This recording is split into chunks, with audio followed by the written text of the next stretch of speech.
This is Brianne over at the Mode Stack. Today I'm going to be doing a product review for the website Mailshake. In case you aren't familiar, Mailshake is a platform to help you send out multiple emails. So let's jump in. So this is the general homepage for Mailshake.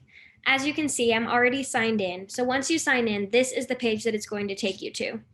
And one of my favorite things about the campaigns on here is that you can see analytics, which I'll go into more detail, but it shows the percentage of people that open it, leads that you have, sent emails, and basically gears you towards who's opening what and how to improve for next time. So let's go through a campaign from beginning to end. I'll go to campaigns, which shows all my previous campaigns, and I'm just going to go to new campaign and we'll select a sample one that we're doing today. So I'll call this sample campaign, and I'll put it under my name.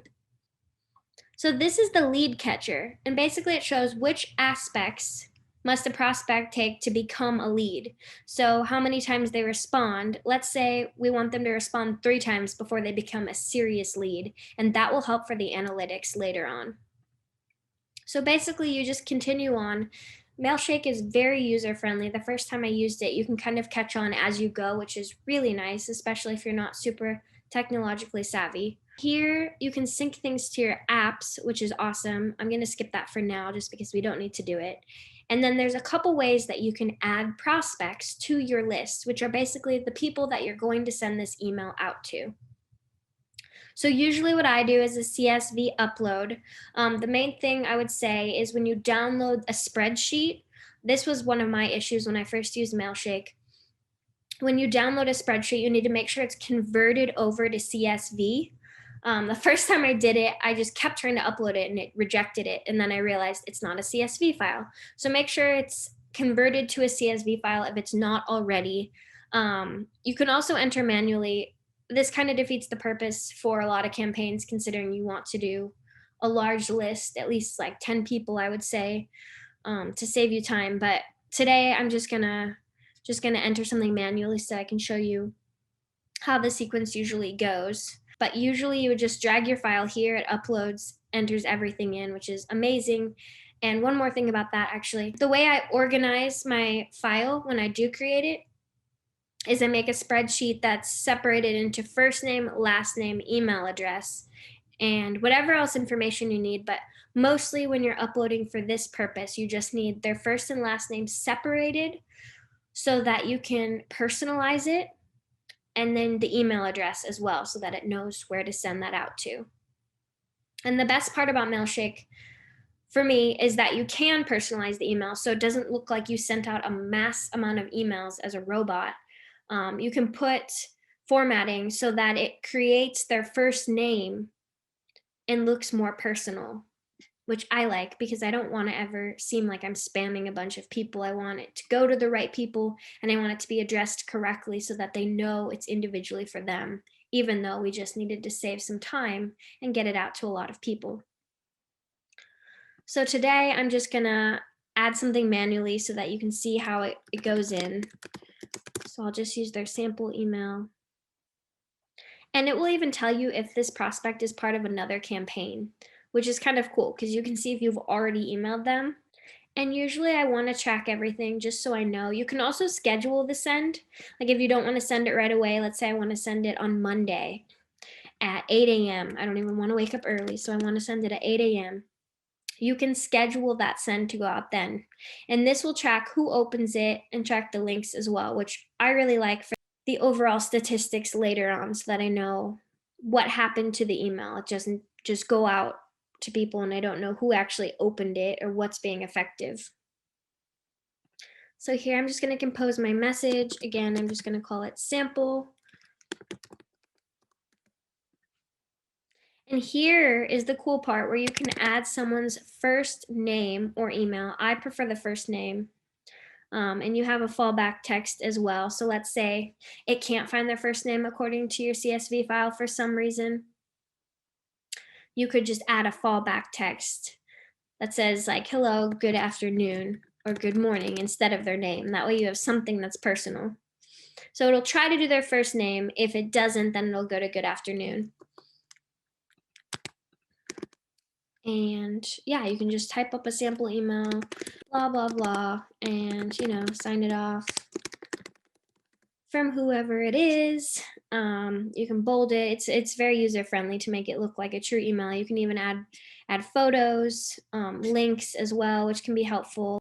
And the nice part is this can be used for drip campaigns, and that saves an insane amount of time when you're sending out a lot of emails, because you can add on multiple emails if and when they don't respond. So let's say they don't respond to this first email. I can make this into a drip campaign, and 3 days after they don't respond, I can have a follow-up email that's already typed out and will already send itself out, and I don't have to worry about it at all. So you can have another draft that says like, hello again, whatever it is. You can follow up with them and have a second campaign. And right here, you can edit how many days. So let's say I want it to be 3 days if they don't respond, and you can add as many as you want to. So usually it'll have a whole list of your emails. Today I just have jane@doe.com and you can send it out. So this is kind of a preview and confirmation right before you send everything, which is extremely helpful just to make sure everything is exactly as you wanted it to be. Like, let's say I go in here and I'm like, oh no, February 8th, I wanted it to be sent tomorrow. I don't know how that happened. Then you have room to see what's happening and go back and fix it, which is really easy to do. But let's say everything looks great. I have 2 messages in my sequence. I have everything ready. Then I can go ahead and click Start Campaign. And here we go. Now you have a review of everything that's going on for the campaign. It shows the sequence, what's happening. It shows our prospects. Obviously, we only have 1 for this one. And it already has the analytics going. Obviously, this campaign hasn't actually started. I scheduled it for a while, so there's not going to be any leads or anything yet. But this kind of shows what it will show and how I can keep an eye on everything. So now I'm going to go into the prospects a little bit. This is just showing from previous emails. And this will just give you a sample of what you can track with your emails. So this shows us how many sent emails we have, the percentage of open rate, which is really cool, and 40% is actually pretty good. So that's exciting. And then leads, which I showed you before. So this shows kind of who's more serious. This one over here is lead won rate. This one's probably not tracked as much on here. A lot of times once they become more serious, we'll communicate with them via email or phone or Zoom or whatever it is. So sometimes the analytics don't totally switch over, but for the most part, they're extremely helpful. And all of these will give like a sample of overall, but you can also click on more details of view report and get a little bit more information. So again, this shows like the initial email percentage, the follow-up email percentage, and everything under that. My favorite one to look at is the recent campaign engagement. So this is the track performance over the last 14 days. It shows how many were sent, how many were delivered, which thank goodness is the same amount. So all of our emails were the correct email addresses. We have an open percentage rate. We have a reply rate, bounce rate, unsubscribe, which is really cool. It's only on 0, but you can also see who unsubscribes from things. So if I see that someone's unsubscribed, I'm not going to continue adding them on future lists because they don't want to be added onto future lists, and made that clear already. So it's a good way to just keep track of who's interested in your company and how you can help them in the future.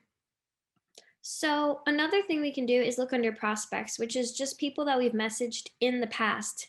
And I love looking at this section because it shows like our very overall engagement, which is very positive, and how many people have engaged, how many leads we have, how many have bounced. Really helpful to see what's going on. The last thing that's really helpful to keep in mind is under the reports button over here on the left.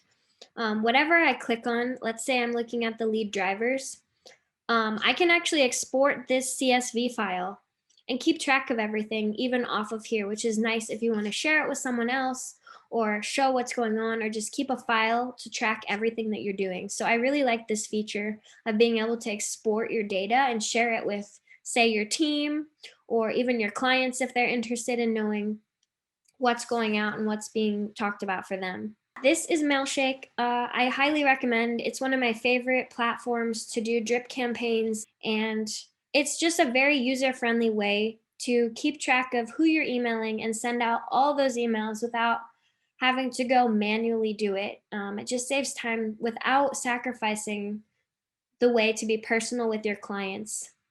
Thanks for watching my product review today on the ModeStack channel on Mailshake campaigns. Please subscribe to our YouTube channel at the ModeStack and feel free to leave any comments or questions below and I'd be happy to answer them. Thanks so much.